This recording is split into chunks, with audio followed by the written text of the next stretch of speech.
ముందుగా నా గుంటూరు కారం మనకి జనవరి 6న ప్రీ రిలీజ్ ఈవెంట్ చేస్తామని చెప్పారు. ఆ ఈవెంట్లోనే ట్రైలర్ కూడా రిలీజ్ చేస్తున్నామని అనౌన్స్ చేశారు. కాకపోతే ఈవెంట్ కి పోలీసుల నుంచి పర్మిషన్ రాకపోవడంతో మనకి ఈవెంట్ అయితే పోస్ట్ పోన్ అయింది. ఈవెంట్ పోస్ట్ పోన్ అయినందుకు మహేష్ బాబు గారి ఫ్యాన్స్ ఎవరు కూడా కంగారు పడలేదు. కానీ ఈవెంట్ లో మనకి ట్రైలర్ రిలీజ్ చేస్తామన్నారు. సో మనకి ట్రైలర్ ముందుగా రిలీజ్ చేసేసి తర్వాత ఈవెంట్ పెట్టుకోమని ఫ్యాన్స్ అందరూ కూడా టీమ్ మెంబర్స్ ని ట్యాగ్ చేసి ట్విట్టర్లో ట్రెండ్ చేస్తూ ఉన్నారు. ఒక హ్యాష్ ట్యాగ్ పెట్టి వాళ్ళ తప్పేం లేదు.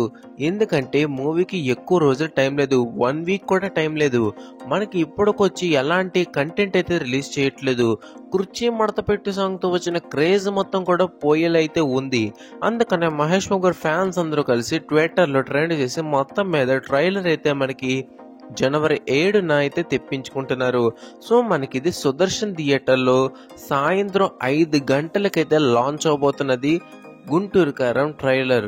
సో మనకి మహేష్ గారి ఫ్యాన్స్ నుంచి ఎలాంటి రెస్పాన్స్ తెచ్చుకుంటుందో ట్రైలర్ అన్నది మనం వేచి చూడాల్సి అయితే ఉంటుంది. సదేవల్ అప్డేట్ అన్నమాట. Thank you for watching. జై హింద్.